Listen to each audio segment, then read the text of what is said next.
Welcome to Handmade Happenings. I'm Melissa and today I'm teaching you how to draft a bodice pattern for a doll.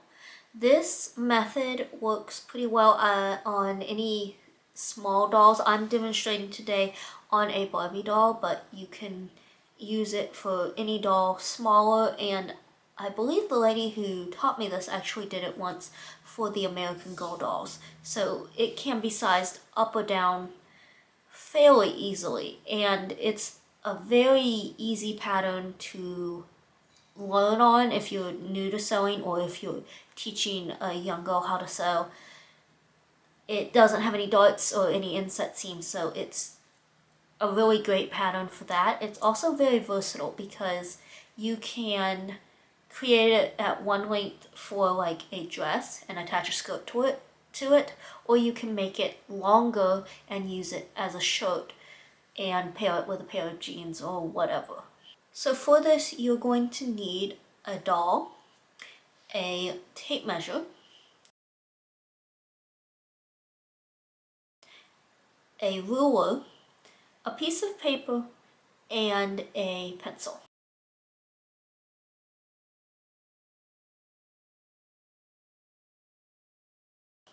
It's also helpful to have a calculator or a computer nearby because you are going to be doing some division. And if you're like me and you don't know converting fractions into decimals right off the top of your head, it may be easier just to have your computer and to Google it. To start off, you're going to take your paper and you're going to turn it so that the long side is going side to side. And you're going to fold it from the top down in half. And then you're going to fold it in half again, this time sideways. And it's important to make sure that you fold it in that order and not like in half along the same edge both times. And this is just going to help get your pattern really even on all sides. And it does make it a little easier just on drawing out your pattern. So your first measurement is going to be from the center of the doll neck or chest, wherever, just kind of in the center, and across the arms to wherever you want your sleeve to end. Now, I recommend just making it all the way to the wrist, so that if you want a long sleeve, you can have it, and if not, you can just fold the pattern back to make shorter sleeves. So get that measurement. In my case, it's about 4 1/4 inches. And you're going to measure from this center over here. This is where the fold is. And you're going to measure 4 1/4 inches over and make a mark right at the top on this piece right here, which is that other fold. Okay. And you're just kind of making a dot at this point.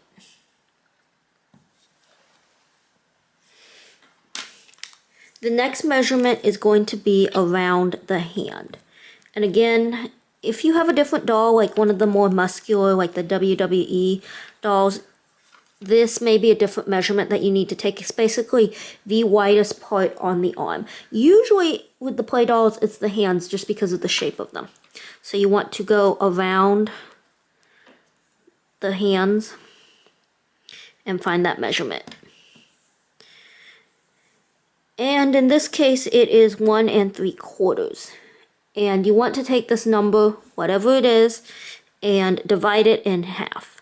Now, for something this small, if you're using a flexible ruler like this, or flexible measuring tape like this, you could just fold it in half and place it right there where that first mark is, and make a line down to the end of your measuring tape. Your next measurement is going to be from the wrist along the underarm to the side. And that is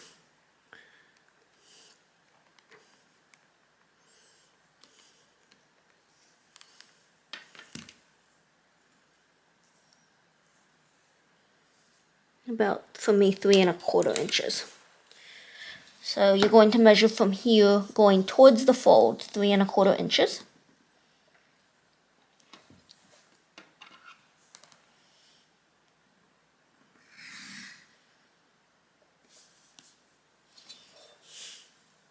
And this is where things always start looking a little like, is this really going to be big enough?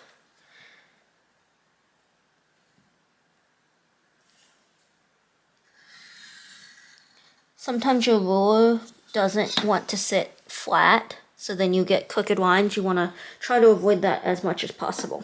Okay, so next you're going to measure from under the doll's arm. So if you look at the Barbie dolls, they have like a joint right here. So I measure right from that joint down the side. And if you're making a dress, you measure to the doll's waist.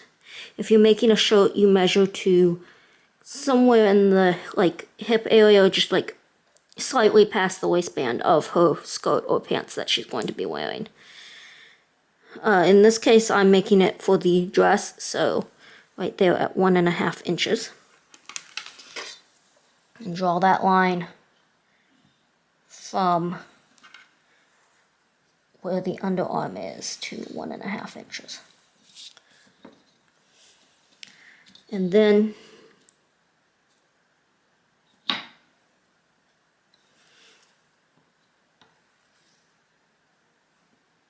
across from that side seam to here. Now, just to make sure that this turned out right and that the measurements weren't incorrect here under the arms, you can also measure around the torso at the fullest part, which is, of course, on Barbie right at the chest. And that is 5 1/8 inches in this case. And then divide that number by 4, which I am not that good at math. And this is where the calculator can come in handy, or really ideally your computer. But in this case, I'm just going to fold my measuring tape in half, and then in half again. And this is roughly how large this should be. And if you're a little off, see, I'm a little off, I'm just going to move that line over a bit, and then straighten it up, because I need that room in the torso, so I'm going to use this line rather than that line. So a couple of notes from that demonstration that I feel like I need to make. The first is basically what I'm saying at the end of that demonstration is when you measure around the torso and divide that number by 4, that measurement trumps the measurement from under the arm. So if there's a difference, always go with the one for the torso. And basically, that's why I moved that side seam over. And the second thing is that when measuring around the torso and then dividing it by 4, in the video, I folded my tape measure over twice to get that number divided by 4. And it worked, but you're going to see later on that it did cause it to be a little snug in the back when it comes to closing the bodice.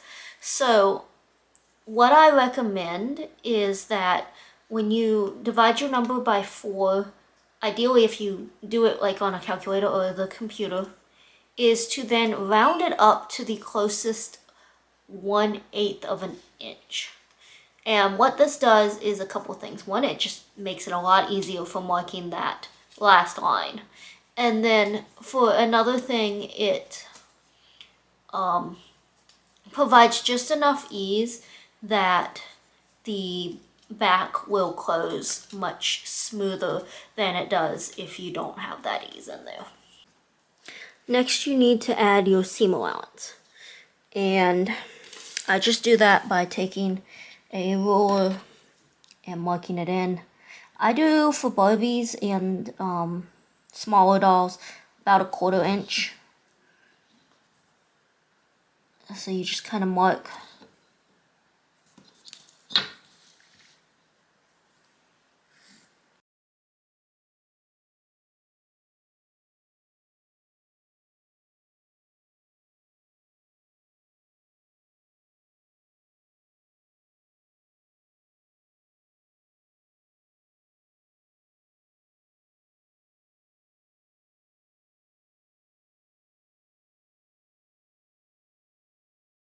So you don't need any seam allowance here or here because these are on the fold. And then for the neckline, you just kind of do like a V or a curve. This is the part that I can't really give you a specific measurement for because I've never measured. I've always just kind of cut it out. And what it ends up being, it ends up being. My advice would be start small because it's going to get bigger when you hem it. And you can also always trim it if you need to. Up next, you just cut out your pattern.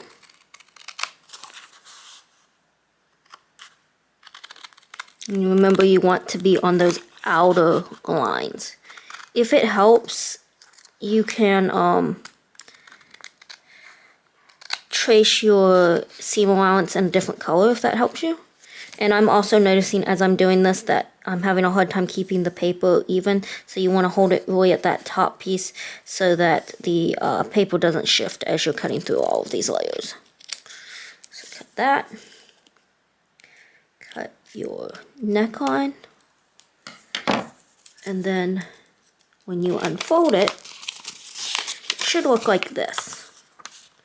And then just cut. So these are the sleeves here. This is the front. This piece here is the back. And so you're going to cut straight down the center back. There should be a bit of a fold line from your paper. And this is what you should end up with. So you have your pattern. Now it's time to sew this. And on this project, I'm going to make a short sleeve dress. So in order to do that, if you're wanting to convert your long sleeve pattern into a short sleeve dress, take it and fold it in half this way so that the sleeves are lined up. And then you can just fold your sleeves back wherever you want it on one side, and then flip it over and fold them back to the same spot on the other side so that they're relatively even here. And now you've converted your pattern into a short sleeved version. So to sew this pattern, you're going to start by cutting out your bodice from your fabric. Don't fold the fabric or anything, just cut it out all the way around and up the back and into the neckline.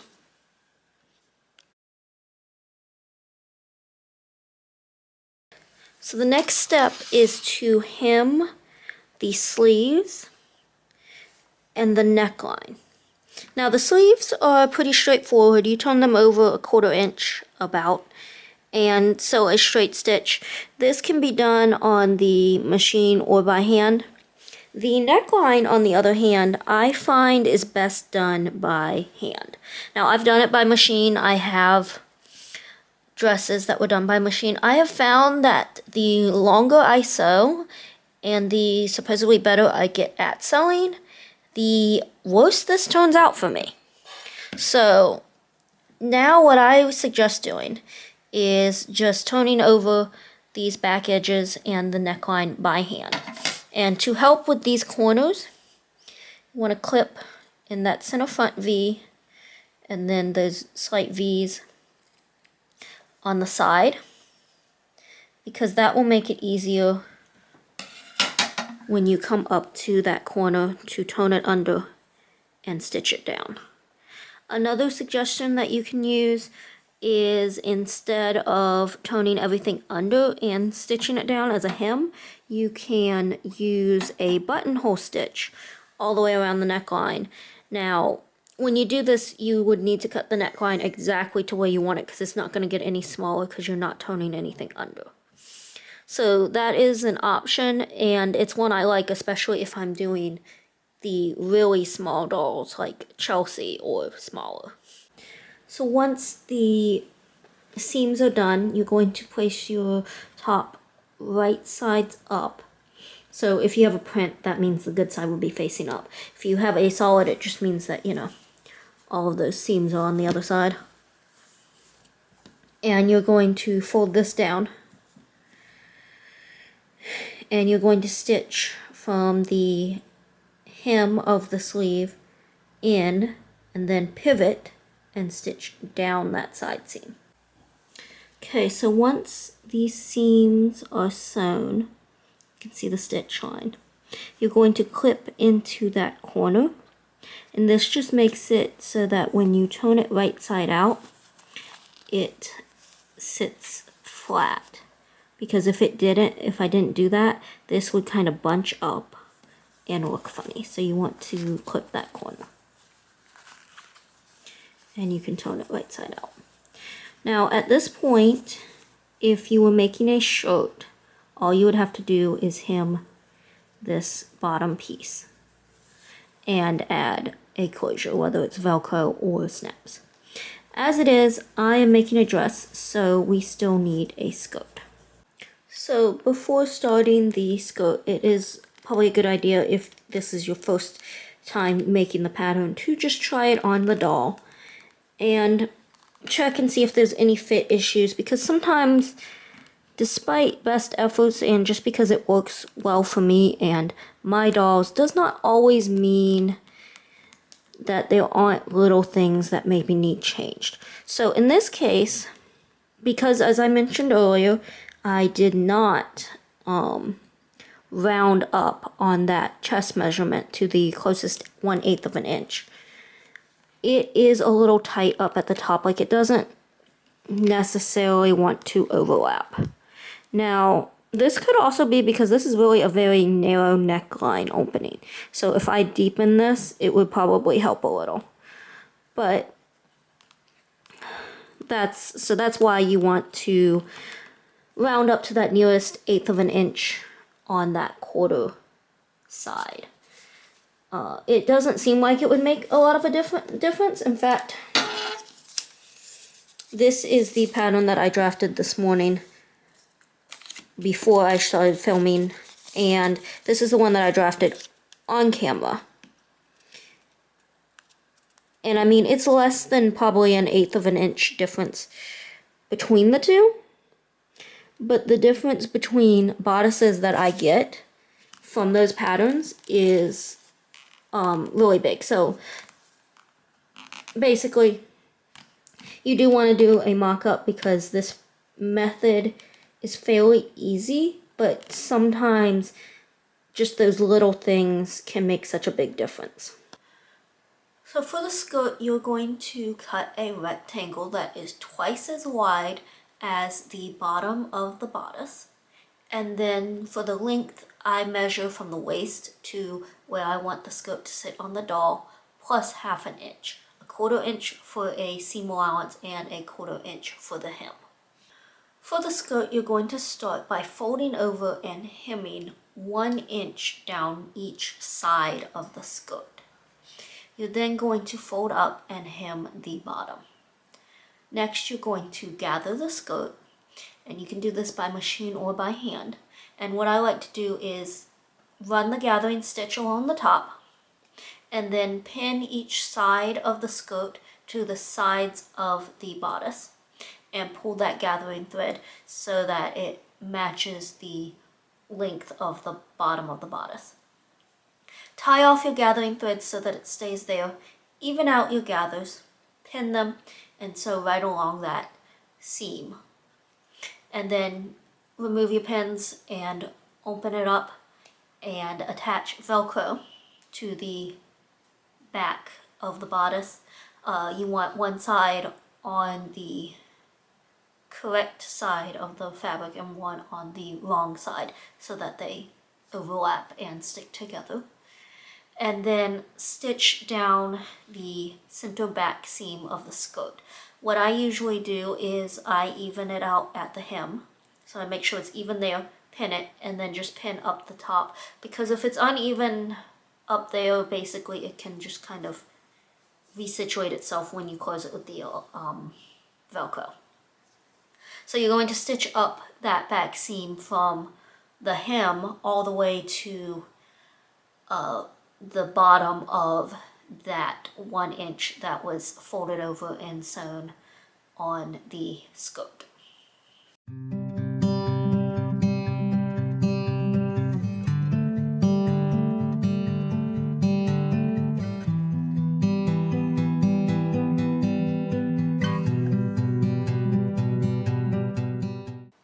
Thank you for watching. I hope this video was helpful. If you have any questions, please leave them in the comments and I will do my best to answer them.